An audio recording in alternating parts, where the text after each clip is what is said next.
요양보호사 자격증 한 번 시험으로 끝내기 라니 생각 요양보호 수업입니다. 오늘은 노인 장기 요양보험 제도에 대해서 설명을 드리겠습니다. 오늘은 인정 신청이랑 판정 절차에 대해서 설명을 드릴 텐데 일단은 예습 시간으로 노인 장기 요양 급여 대상자는 어떻게 됩니까? 우리가 만 65세 이상이나 만 65세 미만이 노인성 질병을 가진 자로 거동이 불편하거나 치매 등으로 인지가 저하되어서 6개월 이상 혼자서 일상생활을 수행하기 어려운 사람이라고 이런 분들을 장기요양 급여 대상자입니다. 그래서 여기서 노인성 질환이라는 것은 치매라든지 파킨슨병, 뇌혈관 질환, 뇌혈관 질환, 뇌졸중 같은 거 있죠. 중풍. 그래서 뇌졸중으로 뇌경색이나 뇌출혈 같은 게 있고요. 그 다음에 장기요양보험 사업의 보험자는 누굽니까? 국민건강보험공단입니다. 국민건강보험공단 가입자는 국내에 거주하는 전 국민이고요. 그래서 이것을 어디에 신청하냐면 우리가 국민건강보험공단에 신청하고 여기서 방문 조사를 하게 됩니다. 그래서 우리가 신청할 수 있는 분들은 본인이라든지 가족이나 친족 그리고 사회복지 전담 공무원 사회복지 전담 공무원도 본인이라든지 가족의 동의를 받은 사람들이 가능하고요. 아니면 시군이나 군청, 구청장 등이 지정한 자로 인해서 인정을 신청할 수 있습니다. 그래서 방문조사가 이루어졌는데 이 방문조사에서는 보통 신체기능이라든지 인지기능, 행동변화, 간호처치, 재활 등에 대해서 하고요. 그리고 의사소견서가 1차에서 판정이 돼야 되고 최종 판정은 등급판정위원회에서 하게 됩니다. 그래서 등급 판정은 신청한 제출할 날부터 30일 이내에 이루어지고요. 그리고 인정 신청할 때 장기요양 인정 신청서라든지 신청자의 신분증, 대리인이 신청할 경우에는 대리인 신분증이 필요하고요. 이렇게 해서 우리가 등급을 인정 신청을 하게 됩니다. 그래서 여기서 등급 판정은 30일 신청 제출한 날부터 30일 이내에 해야 되고요. 그 다음에 이거 장기 요양 인정 유효 기간은 보통 최소 2년 이내 이상 해야 되고요. 6개월 범위 내에서 가감 조정 가능하고요. 그 다음에 유효 갱시 기간 갱시는 보통 1등급은 4년 주고요. 그 다음에 2에서 4등급 중에서 3년, 5등급은 나 인지지원 등급은 2년이고요. 그래서 이렇게 필요합니다.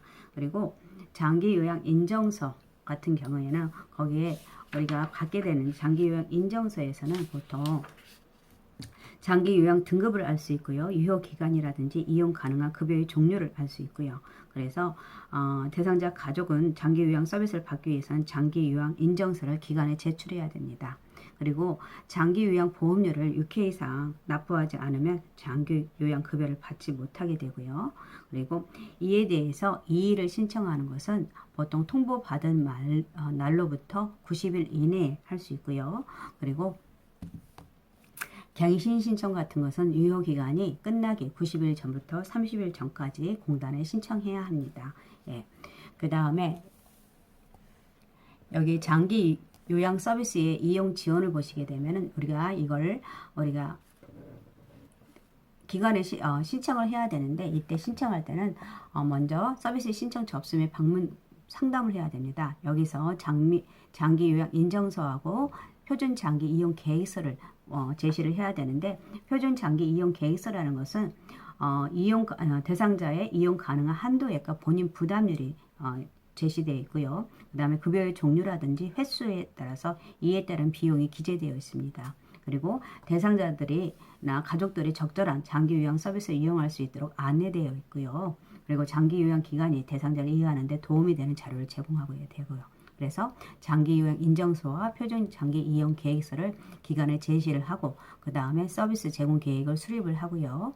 그리고 서비스 이용 계획 체결 계획에 대해서 만족하시면 대상자나 보호자한테 계약을 체결하고 그 다음에 서비스가 제공이 됩니다. 그러면서 서비스 제공되는 동안 모니터링이 실시되고 그리고 나중에 서비스가 종료되거나 혹은 계속되기도 합니다. 이렇게 해서 우리가 장기 요양 서비스를 드리게 되는 거고요. 그 다음에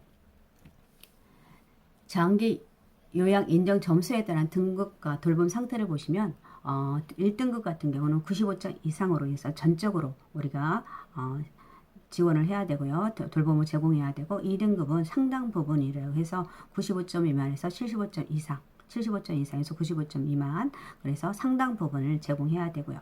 3등급은 60점 이상에서 75점 미만 그리고 4등급은 일정 부분이라고 해가지고 51점 이상에서 60점 미만 5등급은 5등급은 그리고 등급의 A까지는 45점 이상에서 51점 미만으로 되겠습니다. 그리고 인지지연 등에 의해서 경증 침해 등급의 B와 C가 있고요. 네. 그리고 장기 요원을 보면 방문 요양하고 방문 목욕을 해야 되는데 이것은 요양보호사가 해드려야 되고요. 그 다음에 재가급여라든지 기타 재가급여 복지연구는 본인 부담률이 15%고요. 그 다음 시설급여는 20% 되고 있습니다. 이렇게 해드리면 될 것 같습니다. 요양보호 업무에 대해서 설명을 드리겠습니다. 요양보호 우리가 매슬로의 기본 욕구 단계에 따라서 우리가 요양을 제공하는데 보시면 1단계, 5단계가 있습니다. 매슬로의 욕구 이루는 1단계는 생리적 욕구고요. 2단계는 안전의 욕구, 3단계는 사랑과 소속의 욕구, 4단계는 존경의 욕구, 5단계는 자아실현의 욕구가 있습니다. 그래서 생리적 욕구에서는 배고픔이라든지 목마름, 배설, 수면, 성 등과 같은 생리적 욕구가 해결하는 단계고요. 우리는 이 욕구에서는 매슬로우에서는 1단계가 해결이 되지 않으면 2단계로 가지 않습니다. 그래서 그런 걸 알아주시면 그리고 배고픔, 목마름 그래서 그 다음에 이 안전의 욕구는 신체나 정신이 고통이나 위험으로부터 안전하기를 추구하는 단계고요. 그리고 3단계는 가족이나 친구 모임 등 어떤 단체에 소속되어서 사랑받고 싶어하는 단계 그리고 4단계는 타인에게 지위나 명예를 인정받고 존중받고 싶어하는 단계입니다. 그리고 5단계는 가상 상위 욕구, 자기 완성, 삶의 보람, 자기 만족을 느끼는 단계가 매슬로의 욕구 이론이라고 볼 수 있습니다. 네. 그러면 욕창 예방을 위해서 체위 변경을 요구해야 되는 욕구는 어떤 것일까요? 우리가 그렇죠. 이것은 안전의 욕구입니다. 그래서 이렇게 해주시면 되고 요양보호사에 제한된 업무들이 있는데 우리가 그것들은 기능회복훈련 서비스라든지 간호처치 서비스 같은 경우는 기능회복훈련 서비스는 물리치료사, 간호처치 서비스는 간호사들이 제공하는 거기 때문에 우리가 요양보호사가 제공하는 것이 아니고요. 그래서 우리가 제공하는 것은 신체활동 지원 서비스라든지 일상생활 지원 서비스, 개인활동 지원 서비스, 정서지원, 방문 목욕 서비스 그리고 있고요. 그 다음에 이런 것들을 신체활동 지원 서비스는 세면이라든지 구강관리, 머리 감기기, 몸당장 이런 것이 있고요. 그 다음에 신체 기능 유지 증진도 가능하고요. 일상생활에서는 가사 지원, 취사라든지 청소, 주변 세탁 이런 것들이 들어갔네요. 그리고 개인활동 지원서에는 외출 시 동행과 일상 업무 대행이 있습니다. 그래서 외출할 때는 보통 은행이나 관공서, 병원, 산책 시 부축 동행이 있고 일상 업무 대행에서 물품 구매라든지 약타기, 은행이나 강호서 같은 게 있습니다. 이렇게 알아주시면 될 것 같습니다. 여기서 다시 나왔는데 노인 장기 요양 보험에서 표준 분류 이렇게 다 나눴습니다. 그래서 해주시면 되고 그 다음에 치매 관리 지원 서비스에서 해주는 것이 대상자들의 행동 변화에 대처할 수 있도록 해주시는 것이고요. 이런 거 있다는 걸 알아두시면 될 것 같습니다. 이거에 대해서 자세한 것은 교과서 우리 교재를 보시고 정확하게 개념 정리가 하시는 거 좋을 것 같고요. 그 다음에 요양보호 서비스 유형별 대처 방안도 이것도 굉장히 광범위하게 우리가 많습니다. 우리가 어떤 문제 사례를 보면 식사 후에 양치질을 하지 않으려고 할 때는 보통 심하게 거부하게 되면 우리 입안 헹구기를 제시를 한다든지 회음부 사책을 거부한다든지 그러면은 수치심을 느끼지 환경을 조성하고 물수건을 이용해서 본인이 할 수 있도록 돕는다든지 아니면 머리 감기를 거부한다. 계속 거부하기에는 특수 샴푸, 건 샴푸로 해서 하는 거 있죠. 그걸로 한다든지 그리고 계절과 장소에 안 맞는 옷을 입으려 한다든지 하면은 대상자의 욕구를 가능한 수용해 주는 것이 좋습니다. 그리고 입고 싶을 옷을 안에 입히고 겉옷을 상황에 맞게 입히도록 하는 것이 좋고요. 이렇게 하시면 좋습니다. 그리고 요양보호 서비스의 제공 원칙을 보시면 대상자의 능력을 최대한 활용할 수 있도록 하는 것이 좋고요. 대상자와 수직적 관계가 아니라 상호 대등한 관계라는 걸 알고 있어야 되고, 모든 서비스는 대상자와 동의한 경우에 서비스를 제공해야 되고요. 그 다음에 인지 기능에 없는 경우에는 보호자의 동의에 의해서 해야 되고요. 그리고 개인 정보라든지 서비스 제공 중에 알게 된 것들은 당연히 비밀 누설을 해서는 안 되고요. 그리고 대상자의 상태와 관계없이 서비스를 제공하거나 서비스 받도록 강요하지 않도록 하는 것이 좋습니다. 그리고 모든 서비스는 대상자에 한해서 해야 되고요. 해주시면 될 것 같고요. 그 다음에 요양보호사의 역할입니다. 우리는 요양보호사의 역할에서 숙련된 수발자로서 해야 되는데, 요양보호 서비스에 대해서 지식과 기술을 익혀서 대상자에게 필요한 서비스를 지원을 하는데 돌봐야 되고요. 여기서 하나의 예로 직무능력 향상을 위해서 직무교육 받는 거 숙련된 수발자고요. 정보전달자라는 것은 대상자의 신체적, 심리적인 정보를 가족이나 시설장, 관리 책임자, 의료인에게 전달해서 이들의 지시사항을 대상자와 가족에게 전달하는 것이 있습니다. 그리고 대상자의 상태 변화라는 특이사항을 의료인에게 보고한다든지, 아니면 의료인의 주의사항을 가족에게 알려준다든지, 뭐 이런 것이 정보 전달자이고, 관찰자는 신체의 변화와 투약 여부, 질병의 변화에 대해서 증상, 심리적인 변화까지 관찰해야 되고요. 그리고 호흡곤란이 있는지, 그 다음에 투약 후에 피부 발진이 생기는지, 아니면 치매 증상이 더 진행되고 있는지, 배우자의 사별후 심리적 상태를 살펴본다든지, 이것은 관찰자의 역할입니다.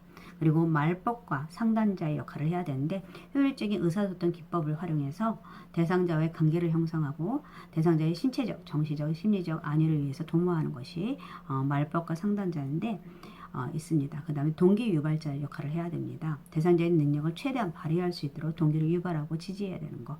그 다음에 대상자가 스스로 할 수 있는 것을 스스로 하는 것도 동기 유발자이고요.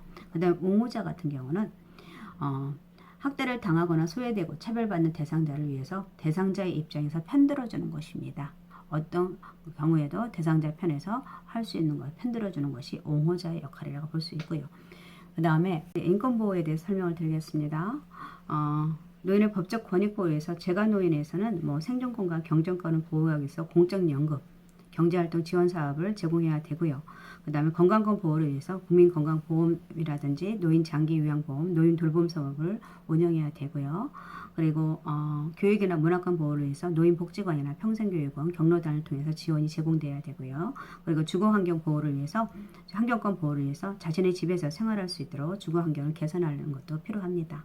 그 다음에 시설 노인 인권 보호를 위해서는 시설 전에는, 입소 전에는 어떤 게 입소 전에 단계에서는 보통 시설 정보에 대한 접근성을 보장받을 권리입니다. 그래서 노인이나 보호자에게 시설의 안내책자라든지 시설 정보를 제공해야 되는 거.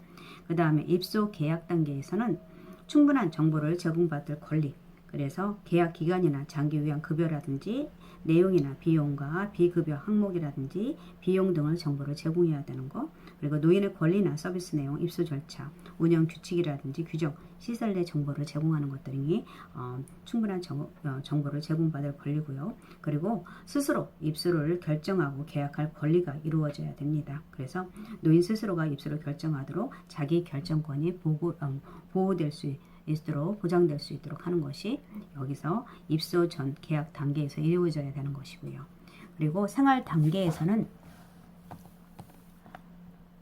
보통은 생활 단계에서는 개별화된 서비스를 제공받을 선택할 권리입니다. 그래서 보통 시설 내에 노인이 서비스 변경 요청 시에 그 의사를 반영하고요. 시설 내 모든 서비스 내용이 사전에 설명하고 자유선택에 의해서 진행될 수 있도록 해야 되는 것이라든지, 그 다음에 두 번째는 안락하고 안전한 생활 환경을 제공받을 권리입니다. 그래서 보통 안전하고 깨끗하고 가정과 같은 환경을 제공해야 되고, 노인의 위생관리, 목욕이나 세탁을 철저히 해줘야 되고요. 그 다음에 소방기구라는 비상연락망, 비상벨 같은 거 필요한 공간에 설치해야 됩니다. 예시로 보시면 집안에서 편하게 침대 생활을 했는데 시설에서 매트리스를 깔고 잔 후부터는 자고 일어나면은 여기저기 안 쑤시는 데가 없다고 말씀하시는 그런 거, 침대 생활에 대해서 그러면 침대 생활을 할 수 있도록 제공해야 됩니다. 그 다음에 사생활이나 비밀 보장에 관한 권리, 그리고 개인정보 수집이라든지 활용하기 전에 동의를 구해야 되고요. 그리고 노인이나 가족이 요구할 경우 서비스에 관한 정보라든지 기록을 보여줘야 됩니다. 이거 어떤 것들이 있냐면 사례로 외부에서 시설 방문을 와서 동의 없이 사진을 찍거나 방에 불쑥 들어온다든지 나가는 것을 보고 매우 불쾌하신다든지 이런 것들. 그리고 거동이 불편한 어르신이 개인 휴대전화라든지 방에 전화도 없어서 자녀들과 연락할 수 없어서 늘 외롭게 지낸다든지 이런 것들은 사생활이나 비밀 보장에 관한 권리들이 지켜지지 않고 있는 것이고요. 그 다음에 존엄한 존재로서 대우받을 권리는 어떤 것이 있냐면 동료 노인들을 괴롭히는 노인이 있어서 오래된 습성이라고 고치기 힘들고 다른 노인들이 조용해진다고 모른 체하고 있는 것들 이런 것들은 안 됩니다. 그리고 차별이나 노인 학대를 받지 않을 권리 그리고 이것은 안전을 위해 신체 활동을 부당하게 제한하면 억제하면 안 됩니다. 그래서 김씨 할머니 같은 경우는 사례를 보시면 저 노인은 자식들이 직원들한테 먹을 것과 선물을 자주 사다 줘서 그래서 직원들이 저 노인한테만 잘해주니까 아무래도 기분은 좋지 않지라고 말하는 것들 이런 것들도 차별 대우에 쓸 수 있겠죠. 그 다음 신체 구속을 받지 않을 권리 이것은 요양보호사가 자리를 비울 때 거동이 불편한 대상자의 손과 발을 묶는다든지 이런 것들 안 되고요. 그 다음에 질 높은 서비스를 받을 권리는 다양한 영양급식을 개별화된 식단을 운영해야 됩니다. 그리고 노인이 개인적으로 복용하는 약물을 의학적 판정 없이 금지시켜서는 안 되고요. 그리고 종사자들의 능력 개발을 위해서 직무훈련이라는 교육기회를 부여하는 것도 질 높은 서비스를 받을 권리입니다. 사례를 보시면 시설장에서 가장 싼 파마약을 파마해주라고 해서 어르신이 시설에서 파마를 하면 머리카락이 많이 상한다고 속상해 하시는 경우 이런 것도 거기 질 높은 서비스를 받을 권리에서 약간 받고 있지 않는 거죠. 예. 그 다음에 정치라든지 문화, 종교적 신념 자유에 대한 권리입니다. 그래서 예를 들자면 남들은 단풍 구경 간다고 하는데 나는 걸을 수가 없어서 갈 수가 없지. 요양보호사가 약해서 내가 안 가는 것이 모두한테 편하지. 이런 것들. 그리고 문화생활 말이 좋지. 넓은 거실에서 걸려있는 텔레비전이나 보는 정도지. 그거 말고는 없어. 이런 식으로 계속 문화생활에 간편하게 TV라든지 이런 걸로만 하는 게 아니라 다양한 문화생활을 제공할 수 있도록 하는 것이 좋습니다. 그 다음에 자신의 재산과 소유물 스스로 관리할 권리. 그래서 통장 같은 것들을 자식들이 와가지고 계속 쓴다든지 뭐 이런 것들을 돈을 인출해 간다든지 이런 것도 안 되고요.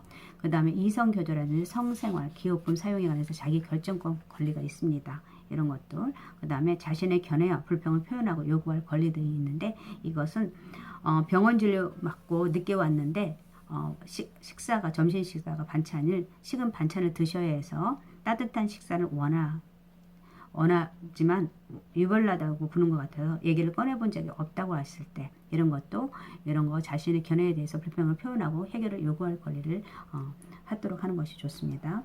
그 다음 퇴소 단계에서도 노인 스스로 퇴소를 결정하고 거주지를 선택할 권리를 해줘야 되고요.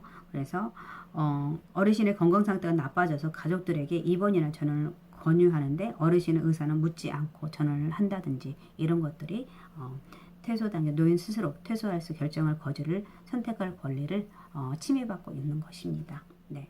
오늘은 여기까지 노인 장기 요양 보험 제도와 그 다음에 노인의 인권 보호에 대해서 설명을 드렸고요. 그 다음에 계속 문제풀이를 하도록 하겠습니다. 문제를 보시겠습니다. 다음 적은 노인의 인권 보호에 대한 설명으로 옳은 것은 했습니다. 노인이 고용에 참여할 수 없도록 한다. 그 다음에 요양시설 입소 노인들에게 사적 지원을 최대한 늘린다. 노인의 사회에 참여할 수 없도록 사회보장 정책을 마련한다. 노인들의 지식과 문화를 전수할 수 있는 프로그램을 개발한다. 노인은 안전히 가족 내에서 보장될 수 있도록 노인을 지원한다 라고 되어 있습니다. 우리는 노인이 고용에 참여할 수 있도록 해야 되고요.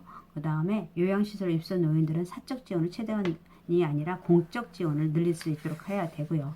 그 다음에 노인의 사회에 참여할 수 있도록 해야겠죠. 참여할 수 있도록 사회보장 정책을 마련하는 게 좋고요.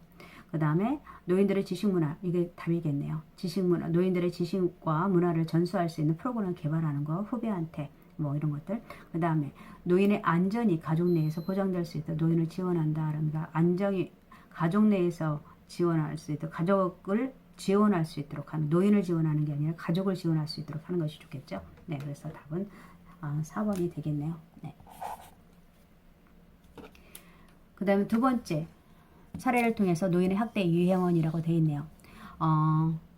쪽방에서 생활하고 있는 대상자는 1개월 전에 배우자와 사별한 후에 직사를 거부하고 약 복용을 중지한 상태로 홀로 지내고 있다. 그 결과 체중이 급격히 줄고 날로 기력이 쇠약해지고 있대요. 이건 무엇입니까? 예, 이것은 자기 방임이 되겠네요. 그죠? 자기 방임. 자기 방임은 노인 스스로 의식주 재혼이라든지 의료처치 등의 행위를 포기하고 사망에 이르게 되는 경우. 그래서 건강에 치명적인 약물이나 알코올을 남용을 지속한다든지 노인이 자살을 시도한다든지 이런 것이 되고요.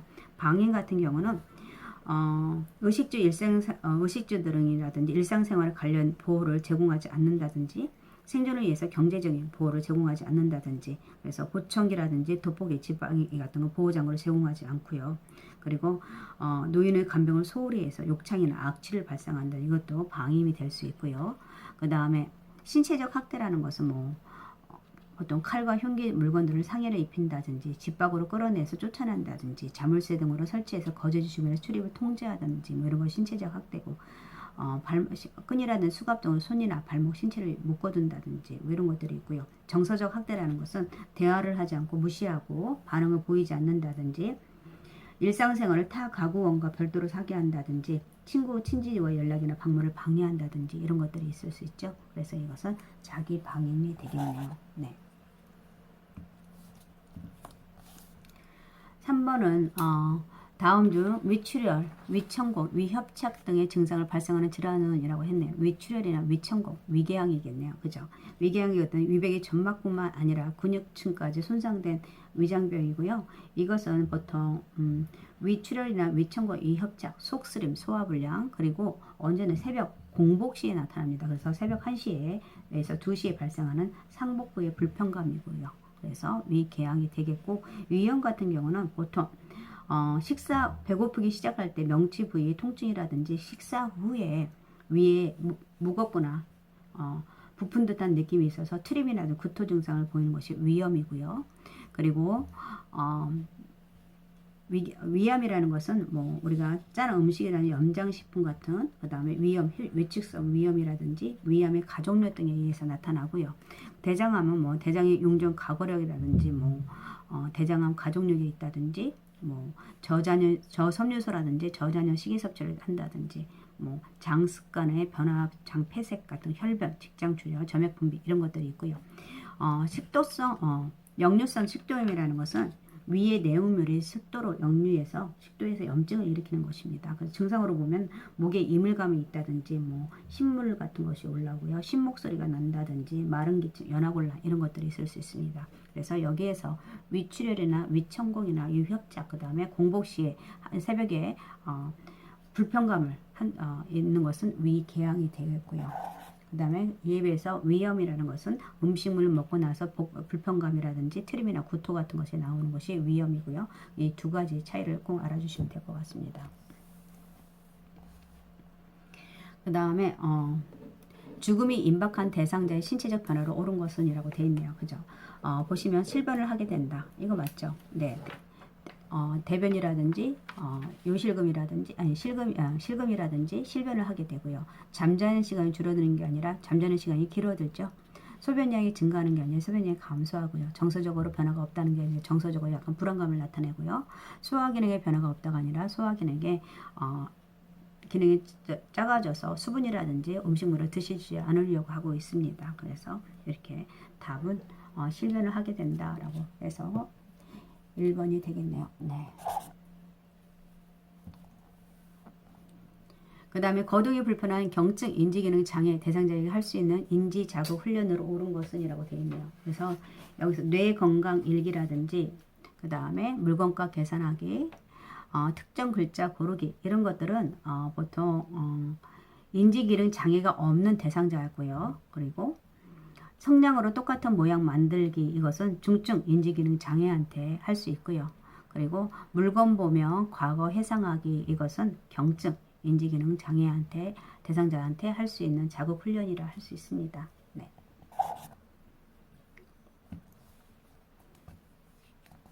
그래서 요양시설에서 치매 대상자가 다른 할머니에게 가까이 가서 바지를 벗었을 경우 대처 방법으로 옳은 것은 이라고 있네요. 이거 부적절한 성적 행동이네요. 가족에게 알린다. 옷을 입으라고 큰 소리로 말한다. 상하 분리되지 않은 옷을 입힌다. 옷을 입히고 다른 장소를 이동시킨다. 방에서 나오지 못하도록 문을 잠가둔다.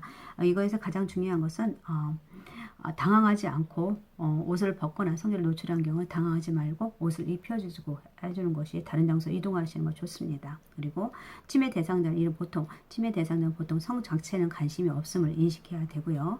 그리고 노출증을 감소시키기 위해서 벌과 보상을 적절히 활용할 수 있도록 하는 것이 좋고요. 그리고 어쩌면은 이 대상자가 의욕의 불편감이라든지 배설하고 싶은지 신체적 욕구를 먼저 확인하는 것이 좋습니다. 그래서 이때는 당황하지 않고 다른 장소에 옷을 입히고 다른 장소로 이동시킨다가 맞겠네요. 네, 오늘도 6문제를 가지고 풀어봤고요. 다음 시간에도 계속 수업과 문제풀이를 병행하도록 하겠습니다. 오늘 함께 해주셔서 감사합니다.